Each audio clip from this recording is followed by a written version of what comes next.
Full disclosure, the voice you are listening to now is artificially generated, brought to you by satisphonic.com. See the link in the description for more details. What seems to be universally hated on Reddit, but is actually popular in the real world? Pretty much everything. I come on Reddit and I'm like, people are so mean and weird. I go in the real world and I'm like, people are friendly and awesome. Helping others. No, you're not obligated to turn down your music at AITA so your next door neighbor can get their newborn to sleep. But come on, dude. Yeah, that's mad. Some AITA posts are full of selfish people, reinforcing each other's nastiness. Some of the AITA relationship posts makes me wonder how these people even got into relationships to start, and if they are just together out of what they deem obligation. AITA for punching my wife's brother in the face and knocking him out cold because he asked me why I didn't want to have kids, and he deserved it for asking you about wanting to spawn a bunch of stupid crotch goblins. 1500 upvoted. AITA for turning down my sister's sudden request to babysit her child for a day when I had nothing else to do, while she visits her dying husband who was caught in a car accident. No, she chose to have a child. You did not. They are not your responsibility. I mean, yeah, you won't be jailed for not helping your family, but damn, you're still a selfish asshole. These people really hate helping out family and at the same time will complain about how lonely and hard life is. I mean, you're a self-centered hole. Seriously, they hate any type of help given to parents, especially babysitting. You have to be omniscient and omnipresent. It's so easy to be accused of neglect, abuse, narcissism, and my personal favorite, parentification. I'm sure those things happen, but asking your eldest child, who is old enough to get a minimum wage job herself, to babysit her younger brother for 2 hours while you go out for groceries so everyone has something to eat isn't parentification. Another personal favorite was a father being judged an asshole because he only bought a 3-bedroom house for a family of 5. Because apparently asking your kids to share a bedroom is neglect. Are big houses really that cheap in America? If so, why are you all complaining about affordable housing? But it's legal, so what's the problem? I live here too, and just because you had a baby doesn't mean I have one too. Maybe you should have waited to have a kid. 200 pets. Forgiveness. I always use Michael Vick as an example of this. The majority of people on Reddit only associate him with a dogfighting crime and call him a piece of shit, etc. Dude went to prison, served time, and never got in trouble again, and even advocates for animal cruelty program. Like F's, what else can a man do to redeem himself? I'm not even diving into the background on where he came from and the culture he was raised in. Reddit loves to paint people by the worst parts of their lives, no matter what they may do to atone for their mistake. Going outside and doing things. Outside, like where bears and shit are. No thanks. Nuance. My wife had a nuance once. She said it was terrible. Seems like a red flag, should divorce her just to be safe. Ok, thanks. I'll post an update. It's been 45 minutes. How did the divorce go? She said no. How dare you suggest that? Uhorsto's wife is setting down boundaries. No means no, and you are a misogynistic douche for trying to manipulate his wife into changing no into a yes. People like you are the reason women get abused. It's hard for Redditors to grasp that just because you agree or disagree in general doesn't mean you have to agree with every small point. I think the economy is fucked and employers don't pay enough, but I also think people need to have grit and work hard to better their circumstances. So basically what you're saying is that you agree with these greedy billionaires and people deserve to live in poverty even though they're providing value to society. You do know that hard work alone doesn't make you rich. I graduated with a master's in philosophy and I'm working as a barrister to make ends meet, and it's hard for young people today to be stable because of people who think like you that nobody should have livable wages. I think it's inconsiderate, bordering on rude, when someone's actual argument is different from the one I've already won in my head. This is so spot on. It shows the way we've learned to not listen to each other. There is no situation where I can imagine you being right about that. You're saying that we should give Hitler some slack because the situation was complex and nuanced. Also, I've heard that some experts say that nuance kills more people every year than drunk drivers. Finally, while anecdote, my first Canadian girlfriend dumped me because of nuance. Small talk. It's a good way to start getting to know someone because you can't get into deep stuff right away, as that's most likely gonna make the other person uncomfortable. Also, most people just like being social, even if it's a surface level interaction. In my work, I interact with about 30-50 people per day for about 5-10 minutes, and not a day goes by that I don't learn something interesting from at least a couple of them. I have always enjoyed anecdotes with big slice of life tales, which is part of why I love Reddit, but the small talk leads to these being shared with me constantly by customers. Yesterday, a woman told me that she was one of 6 children, and over 50 years ago, she took her mum to the store to show her a specific sweater, down to the color, that she wanted for Christmas. Imagine her surprise on Christmas morning when she learned that her mother had indeed gone back to purchase it for her older sister. Her mom didn't do it maliciously, but had simply gotten mixed up. Laughing, the woman told me that it looked beautiful on her sister. Now, that is not information or a fact, but it was still a fun story from long ago, and certainly that type of pleasant conversation helps people connect and decreases a sense of loneliness or isolation. Chatter away at me. I'm listening. This actually kind of happened with my brother and I with some toys that were obviously gendered, but we were so excited with our easy, big, creepy, crawly ovens that they didn't tell us about the swap for like 10 years. I hate small talk, and why am I only? Are the Redditor combo. They don't realize small talk leads to medium talk, which leads to big talk. If you want to talk about the nature of existence, you've got to talk about the weather first. Also, you can learn so much about a person from listening to them, say, recount an afternoon of errands. Just because the subject matter is banal doesn't mean the conversation has to be. A lot of people all claim to hate small talk too. Sometimes I think people just don't know what small talk involves, bitch.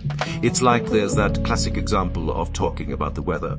Except talking about the weather can be an alright starting place for asking if someone's got any plans for the weekend, which could lead into a discussion about hobbies or something. And then you can potentially start casually connecting through some shared interest. People don't realize that's all included under small talk. I like small talk, but I'm bad at it because I'm a socially anxious, autistic person who overthinks everything. Just like everyone else on Reddit apparently is lost. I'm also not the best with conversational turn-taking with people I'm not super familiar with, so it's harder to go with the flow of a conversation. I've improved a great deal since I recognized this was an issue of mine, but I still need to improve because I often just let the convo grind to a stop. I think too much about how to respond rather than being more proactive in the discussion. I think when you're bad at small talk, it can also be more draining for extended periods, which might be part of why so many dislike it. They don't realize it can become more natural and enjoyable with practice. That must be why I like Reddit. You get to pick the subject ahead of time and skip to the interesting parts. Go straight to a heated argument log. Reddit, especially the major standard subs, are brimful with people on the antisocial, asocial. These words don't exist one in my language scale. Most apparent when the COVID lockdowns started happening and later were lifted again. At first they were praised and everyone feeling bad about them being insulted. When they were lifted, there were a lot crying about being forced to socialize again. Edit. In regards to the lockdowns, it's not about the medical aspects, but just the socializing. A lot of people were very pleased that society wasn't forcing them to interact with other humans in flesh, blood anymore. Staying together with your spouse after a minor inconvenience. The problem with Reddit is that the issue is presented in isolation. You can have a spouse who is an absolute mess in one area of life and a perfect dream in every other way, but when you only present the mess area, they seem like an absolute disaster. The other problem is that some of the patterns and phrases that describe abusive relationships also describe healthy relationships. It's all a matter of degree.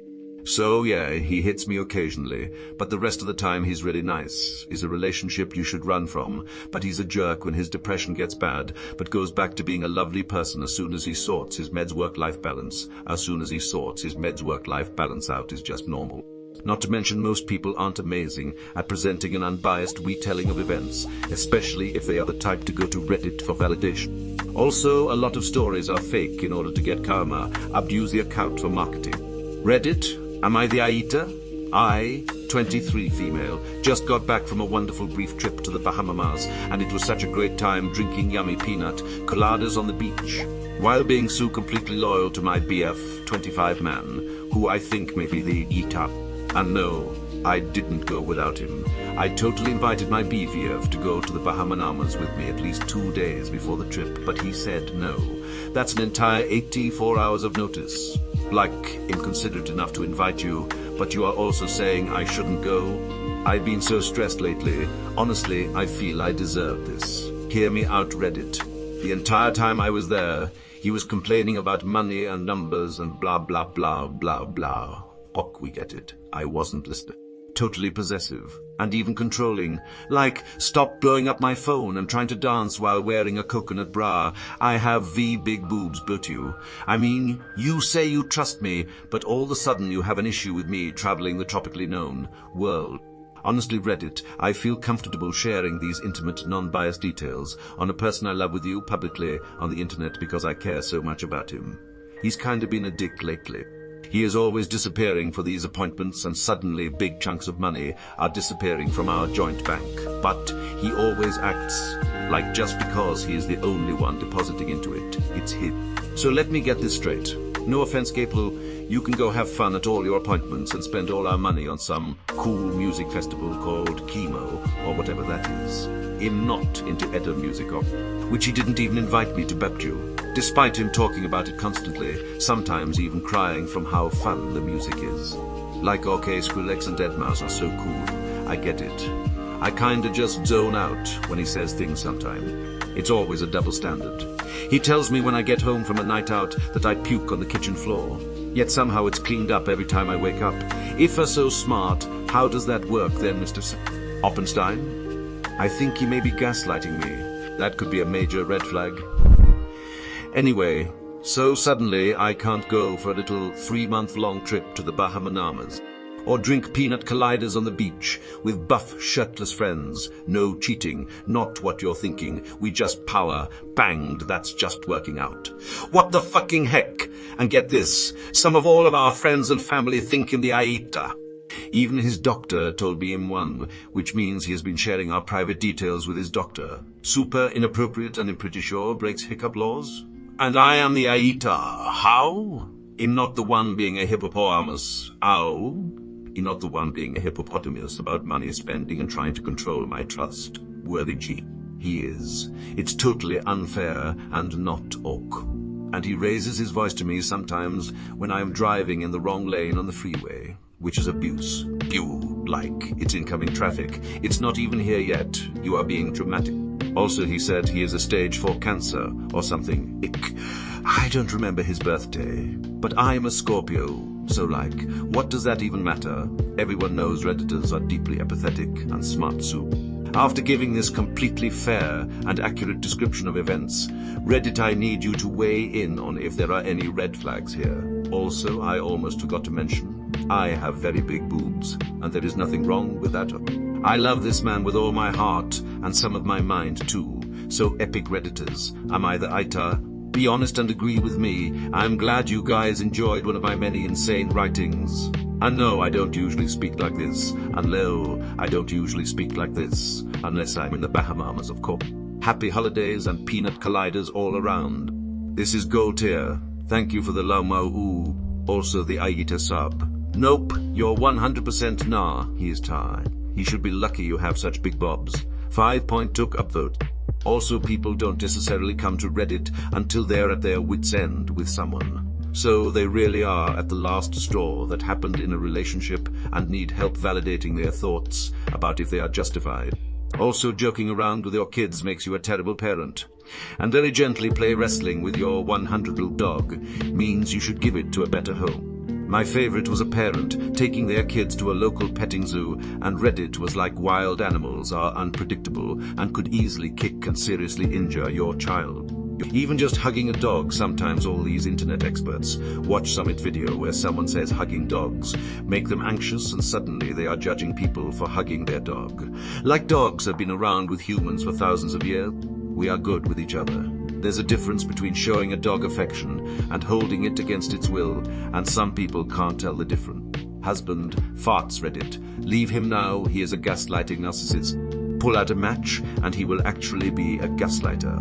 Subs like Relationship Advice and Ramithia Shoal have such a hive mind and so many trolls that there are bingo scorecards for each subreddit. There are boxes for things like play stupid games, win stupid prizes, do them prizes, chat them far, and you dropped these because they appear so often. It's a lot of fun if you're not taking them seriously. Very dangerous if you are.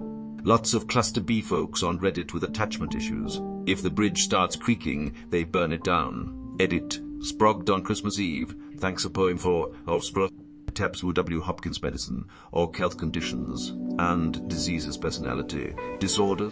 It was a minor opposition, just a wrangle, second rate, just a moment's competition, or a second swift debate. 'Twas the swiftest consternation twixt a true devoted two, but he whispered with frustration, unrepentant, "We are through." Emojis. Text is so devoid of tone, and it's especially apparent when there's a language barrier or something along those lines. And emotes, emojis, etc. are great at conveying something of an emotion.